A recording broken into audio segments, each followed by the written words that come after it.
အားလုံးပဲမင်္ဂလာပါကျွန်တော်နှစ်လလောက်ကျမရဲ့ချိန်နေကြောင့်ဆေးရုံတက်နေရတဲ့အတွက်ဘောလုံးသတင်းတွေကြားထဲမှာမတင်ဆက်ပြခဲ့တာရှိတဲ့အတွက်အားလုံးဦးစွာပထမတောင်းပန်နေပါတယ်မြန်မာတင်ကတော့ပထမပွဲစဉ်ကတော့အနိုင်ရသွားပါပြီဒုတိယပွဲစဉ်ကိုလည်းလာမဲ့6လပိုင်း10ရက်နေ့မှာတော့2နာကွင်းထဲမှာတွားရောက်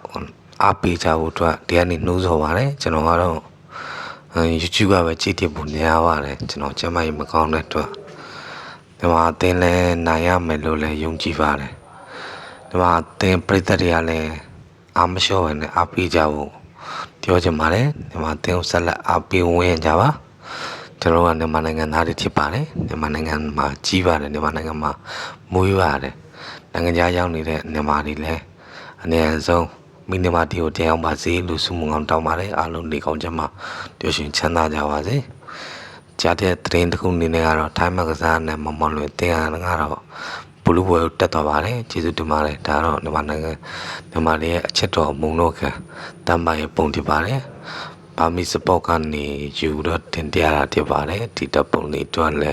credit ပေးပါတယ်အားလုံးနေကောင်းကြမှာတည်းချမ်းသာပြီးတော့လူစံနာနဲ့တီးဝါကြပါစေကျေးဇူးတင်ပါတယ်မြန်မာအသင်းပွဲစဉ်ကတော့10ရက်နေ့6လပိုင်း2025မှာတူနာကွင်းမှာပါကစ္စတန်နဲ့ရှင်လန်ကစားရရှိပါတယ်အားလုံးထပ်တူအားပေးကြပါကျေးဇူးပါ